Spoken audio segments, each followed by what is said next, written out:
Welcome to the Lead Magnets Podcast, a show for business leaders who want clarity on their marketing direction to help them grow and scale their business to the next level. I'm Julie Nichols, owner of Julie Nichols Marketing. And I'm Dan Gershenson, owner of Caliber Brand Strategy and Content Marketing. We are two chief fractional marketing officers who lead marketing departments for small and medium-sized businesses who want to level the playing field and level up. And today we are talking about winning at trade shows without a booth. Dun, dun, dun. All right, Dan, I'm so excited to talk about this and spill all of my secrets, all of my trade show secrets. I have been to many trade shows, and the worst is when I meet somebody who's new to the trade show game and I say, so what's your plan? What are you doing? And they're like, well, I was just going to go. I was just going to show up.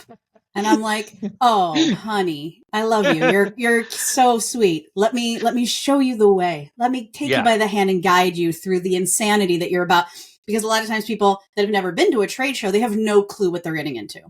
It is the sensory overload is real, people. It's distractions everywhere. If you don't have a plan of attack, you could really waste a lot of time at a trade show.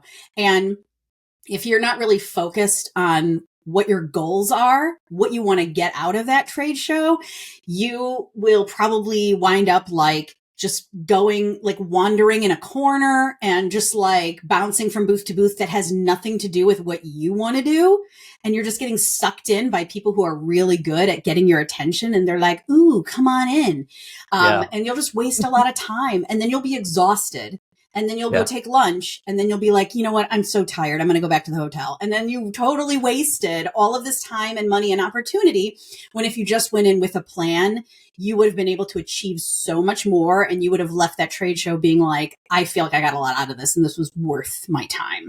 Yeah. Okay. Yeah. So in our previous episode, in case you missed it, Dan shared all of his secrets for when you are the exhibitor and you have the trade show booth, the beginning, the before, the during, and the after things to think about. I think I'm going to do the same kind of structure, Dan. I'm going to do the before, during, and after as well. If you're an attendee, or if you're in media, that's a whole other thing. I don't know if we really need to talk about that, but if you're an attendee, these are things that you'll want to do to start planning before you even go. Once you're there, how do you maximize your time? And then the follow-up after, which is such a critical thing that a lot of people don't do. Okay. So beginning, starting, planning. What do we do? Okay. So you register for the event, right? Okay. One thing that I feel like is very important, I would say about a month out from the event, try to get a list of the exhibitors that are going to be there. Now, sometimes this will be on the website, and you can look. It may only be the floor plan, and then they'll show you where all the booths are. And then you click on, sometimes they have an interactive floor plan, and you can kind of see all the different booths, and then there may be contact info on there. So that's one clue. If not, if you don't have anything obvious on the website that's going to give you any kind of organized list, you can always reach out to the event organizers and see if they just have it. And just say, hey, do you have an exhibitor list? I'd love to have something that has contact information for the person that actually booked the booth. Because more often than not, it's the marketing person. Okay. Yeah. So you'll be able to then reach out to them. And if your ideal person to talk to isn't the marketing person, that's the person who's still going to be able to tell you who is coming to that booth. So if the ideal person for you is a CEO, director of operations, anything like that, that's going to be different from the marketing person, because typically marketing is who organizes trade show booths. If it's some other role, you'll be able to ask the marketing person, hey, is so-and-so going to be here? They'll be able to tell you oh, no, they're not going to be. And then it might not really be worth your time to make that booth a priority. It may then make it onto the other list. So I'll talk about organizing this in a second, but just getting that list is going to save you so much time. Dan, you've been to many trade shows before. Do you have any insight on that? Yeah. Well, I think first of all, definitely get it out of your mind. I think we're starting to go there. Is that you do not have to start conversations with people that are potentially going to lead towards an eventual sale. I've gone to certain things where it's like I was told, okay, now don't try to start a sales conversation. We're not supposed to do that here, as if like the trade show police are going to take us away or something. Trade show police.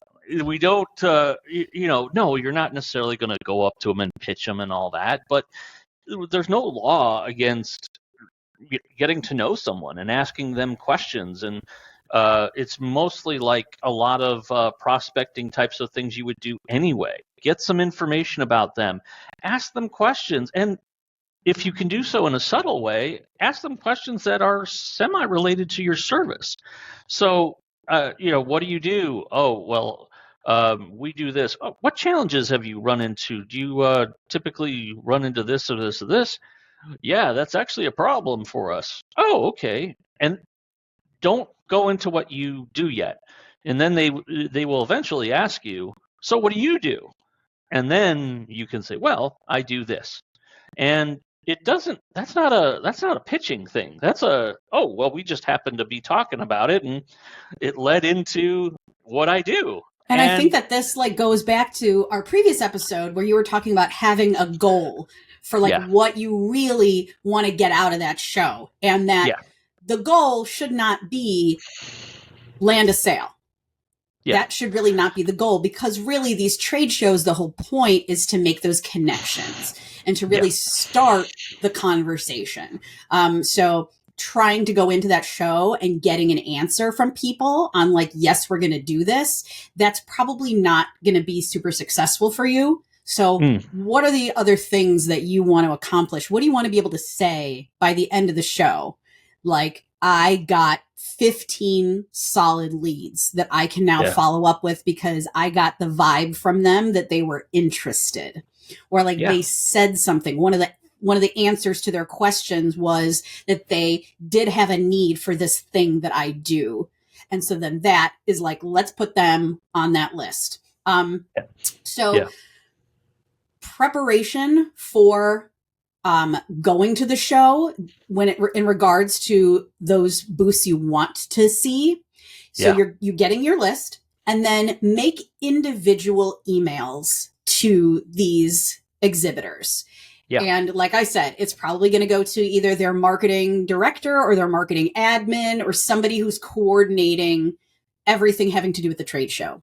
So reach out to them, say, hi, I'm so-and-so. I'm going to be at this trade show. I would love to come to your booth and meet with you guys. Can I make an appointment? So here's the thing, is that I highly recommend you try to make appointments for several reasons.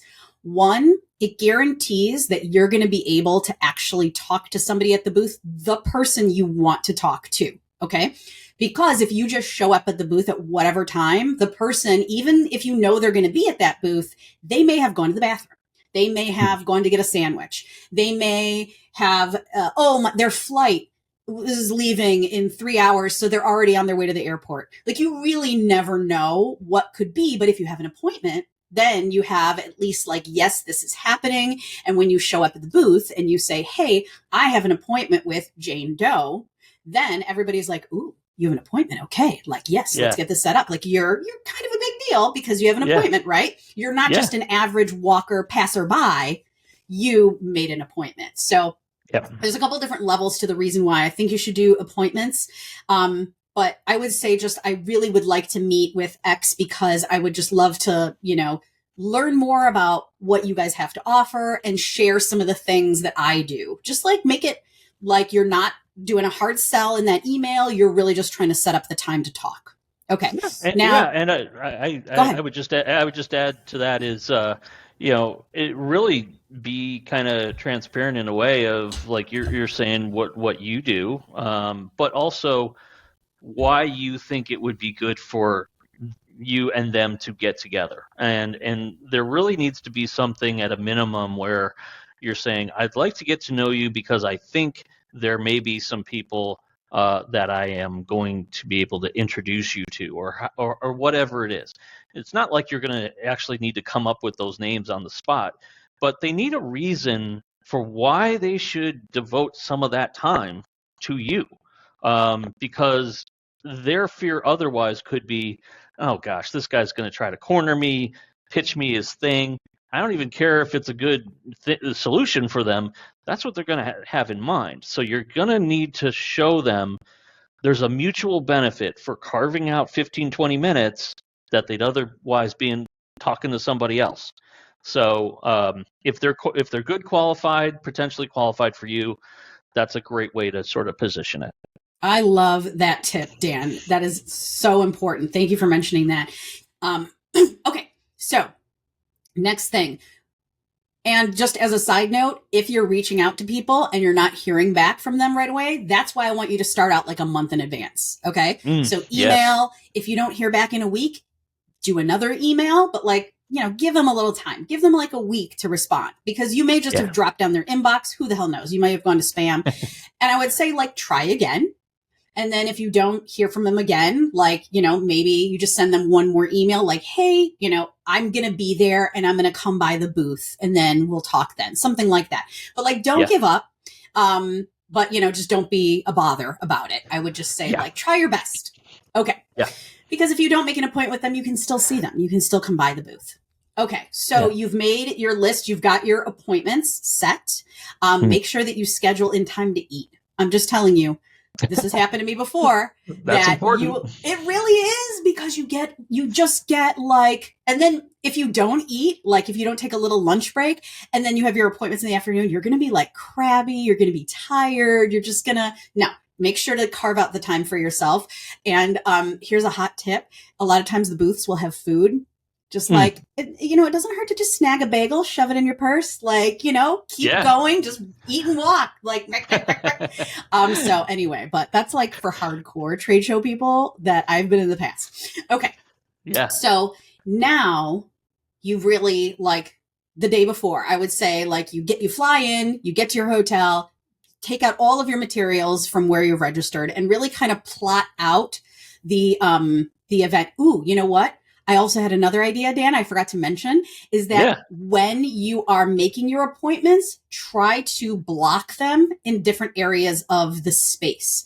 So if you're okay, I really want to hit booth number 1 and I want to hit booth number 5, try to get those to be in the same time frame. So you're not having to run to the other side of the trade show floor. Yes. I have made this mistake so many times. And because then a lot of times you have to end up getting there late because it's just too congested on the floor, and then you're exhausted, especially if the trade show has 2 floors or 3 floors. You need to make sure okay, day 1, I'm only doing appointments on the first floor. Day 2, only the 2nd floor. That kind of arrangement, so you can make sure that you are not exhausting yourself and you're not late to a bunch of appointments. If you've ever been to McCormick Place here in Chicago, I'm sure there are some others like that. Orlando, in LA, big. Or not LA, in Vegas, the Vegas Convention Center. Vegas, I was usually there. Yeah, all of these places are frightful in terms of if you get lost, you're how do I even exit this place? It's just so overwhelming. I have walked around McCormick Place for over an hour just trying to find where the exit is to it. So I think if you can actually do exactly what you're saying, is plot that stuff out, because man, that'll just pace yourself, get them all in a certain area. I love that tip. And bring a water bottle. Oh, always stay hydrated. Huge. Huge. And bathroom breaks are important too, guys. Okay. Yes, they are. All right. So you have your plan for your day, and if you want to see a speaker, make sure that you schedule that in too, so that you're not missing that. Okay. So then you hit the floor, and these are really stupid tips, but they for real, wear good shoes. I'm telling you. Oh, that's not a stupid tip at all. Right? That's huge. That can you can totally end your day early if you don't have good shoes. Right. And it's hard for women, especially because we want to like have cute shoes, right? Not that dudes don't want to have cute shoes, but it's not really their priority. And I feel like a lot of men's shoes like look professional, but are also like good for walking in. But I feel like for women, we have a harder time. So I would say even before you start booking your appointments, go shoe shopping, man. Like find those good shoes that are going to be cute, that are going to match your outfits for all the different days you're going to be there and are going to be supportive, and you won't have a backache by the end of the day, which you'll probably have anyway. But do your best. Try to find some like really supportive gym shoes that actually look semi-professional. And if you can, like, seriously, I have seen so many different things at trade shows, like just wear the good shoes. Okay. Yeah. Anyway, so we hit the floor and we're walking. I would say carry with you, like, I'm going to really get into logistics here, Dan. Carry a backpack where you can, or some sort of like easy to hold things, because you're going to be getting a lot of materials. People are going to be handing you stuff. You're going to want to organize things. You're probably going to want to bring a notebook and a pen. Bring your business cards. People still use them. Okay. And then I would say also, make sure to have something where your phone can be ready to go, so you can just pull it out easily, because it's not just like capturing any kind of notes that you might want to write down on your phone, but then also if there's like QR codes you want to scan, have that ready. Okay. Yeah. So, and definitely take a picture of that booth, because I think you are going to need that when you come back to your home 2 or 3 days later and you see some flyer. You're not going to be like, oh yeah, who was this again? You're going to want to see a frame of reference there of who it was and which booth it was, and so it'll come back to you. That is such a great tip. I love that. Always be taking pictures. And if you could take a selfie with the person that you met with, if you're just like, hey, let's take a selfie, that'll help you to remember them and remember what you talked about. One thing I mentioned in the previous episode of our podcast is that when you're having these meetings with people, if you don't really have the opportunity to take notes while you're speaking, like maybe you're not actually sitting during your meeting, maybe you're standing, maybe you're walking around the booth and it's just too awkward, take a little time, take like 3 minutes afterwards, go find a table, sit down and write down what you remember you talked about, because you're going to use that later in the follow-up after the trade show's over. Okay. Yeah. So we're going to these different meetings. What are we bringing with us to the meetings? Okay. You're going to want to have a one sheet or some sort of media kit, something that you can give to people and be like, hey, here's what I do. Here's my services. And if you can have like maybe your offers on there, if you have any kind of pricing that you want to share with people, it can be on there as well. But you definitely want to have contact information. You want to make it easy for them. If you want to put a QR code on there for them to be able to quickly get to your website, that kind of stuff. Have your photo on it so that they can immediately remember you and associate that one sheet with you. What else, Dan? Or what else should be in the one sheet? Am I missing anything?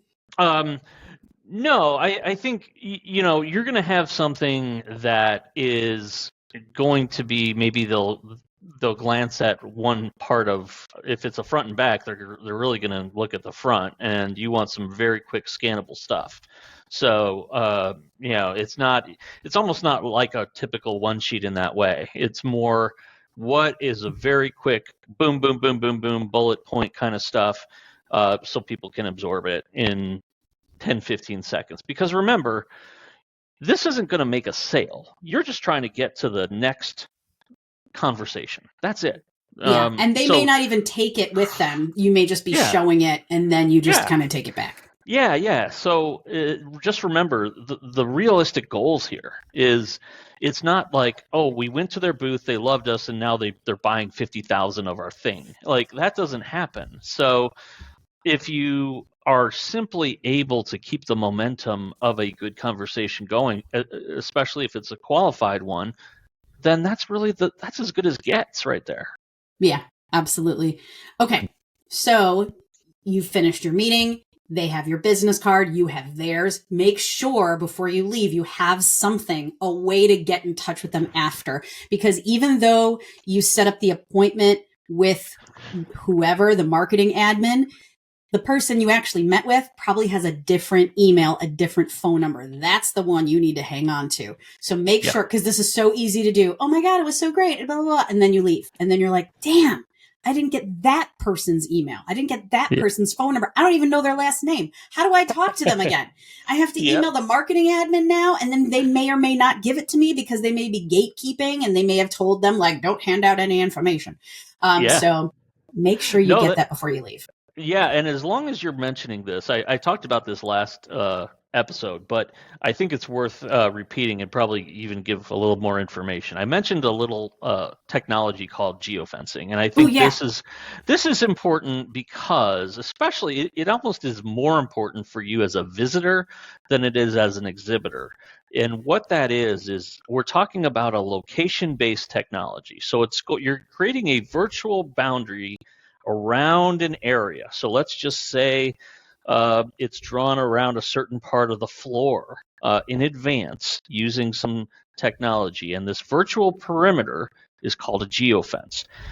How it works is we're using GPS or Wi-Fi or cellular data to sort of trigger this programmed action. So when someone has a mobile device, or let's say that RFID tag that some people have, but let's just say a mobile device, and they enter this virtual boundary that they walk through, nothing they can see and feel, don't worry, then marketing can send them a targeted ad or promotion when they enter that area.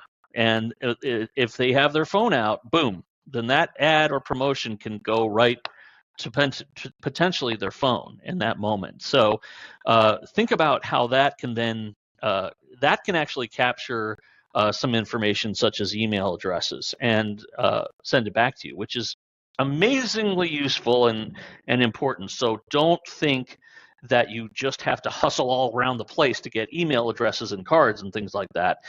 This will help you do a lot of that work to complement it. It's not like it won't have a conversation for you. That's where you come in. But this is a big thing that is often underutilized because people just don't know about it. They don't know how to do it. And it's actually pretty easy to set up. So cool. I love it.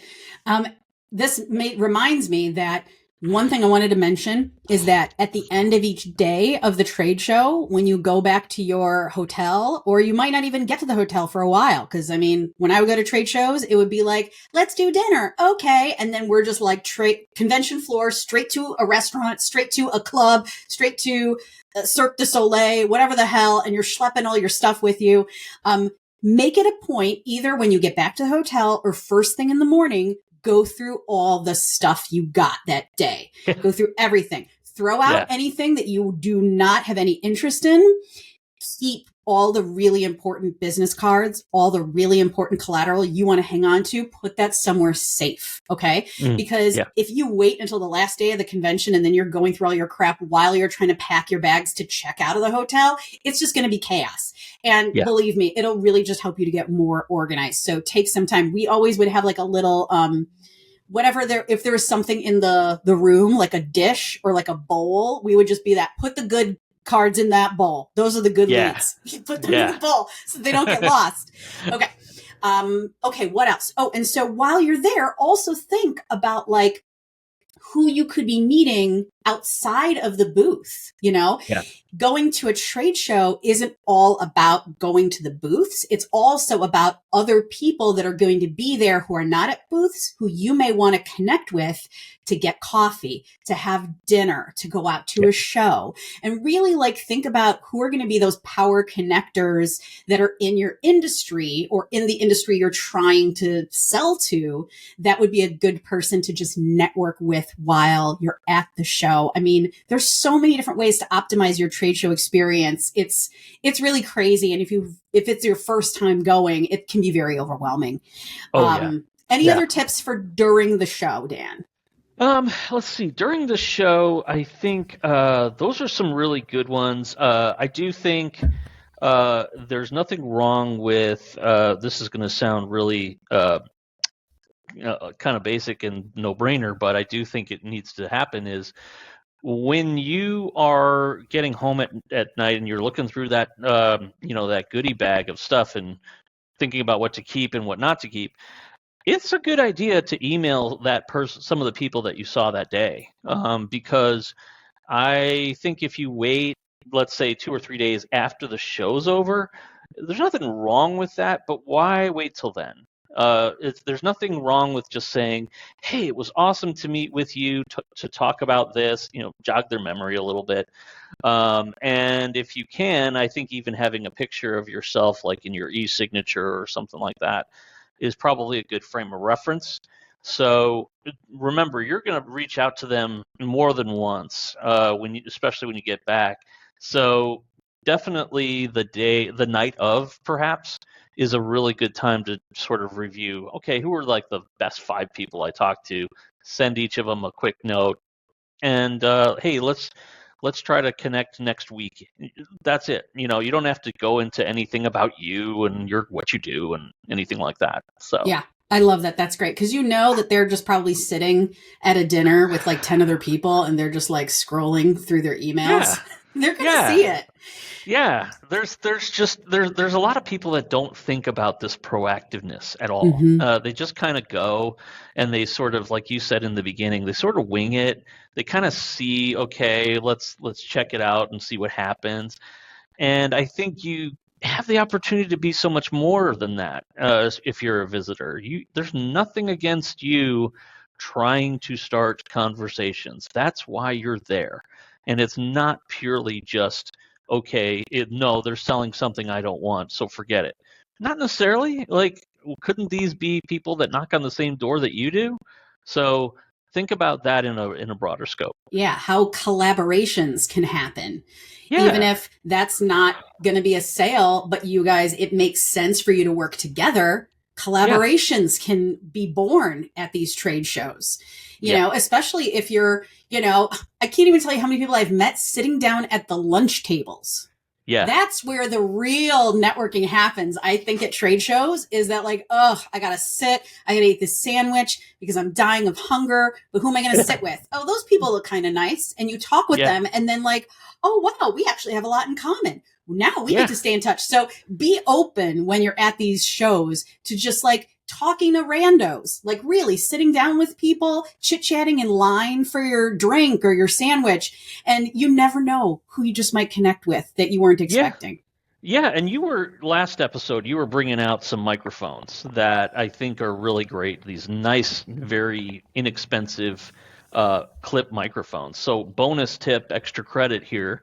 But what about when you're sitting down with someone, kind of almost interviewing them and using it for a potential podcast? I've actually had that happen to me, and I just thought that was awesome. A great guy that I met, and he's like, hey, a little bit later on, I'd love to have you on my podcast. And I was like, okay. And so why can't you invite somebody for that? They want to have exposure. Why wouldn't they? I love it. That's a great opportunity. If you have a good social media presence, if you do video pretty often for your own channel, why not make a video while you're there at a booth? I'm sure they would love you for that because you're giving them free exposure to all the people that follow you. You could make a video with somebody that you meet in line at that sandwich shop if they have something cool to say. Content is content. Like I think that, there's so many opportunities at these trade shows to make your own content to then help you down the line. Yeah, what were like 3 great takeaways from the day? It doesn't have to even be a particular person, but hey, I'm here at blah blah blah, and having a great time. I'm noticing this and this and this. A lot of these kinds of people here. Whatever it is, it's in the moment, and don't go crazy thinking about the quality. And I said this in the last. I know I said in the last episode about having a good camera, having good or iPhone, or having a good microphone, and that is true. But you don't have to make this into a 4K movie production. Like you're just trying to capture something in the moment. People care more about that than they're like, his aspect ratio is off. They're not thinking about that crap, So just go with it and enjoy it. Yeah. It'll go smoother than you probably ever thought possible. Okay.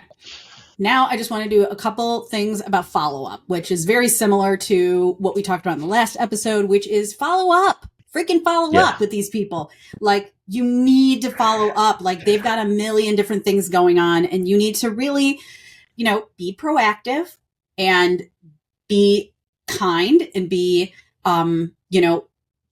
make notes about, like, okay, I emailed so-and-so on this date, and then put it in your calendar for a week, 7 to 10 days later, follow up. Just put it in there. Because if they do follow up with you, then you can get rid of that. But if they don't, it's going to remind you. It's so easy to neglect the follow up. And this goes for not just trade shows, for networking or really anything where you're meeting people, making sure, or people that you're pitching, make sure that you're utilizing all of the calendar tools that you have.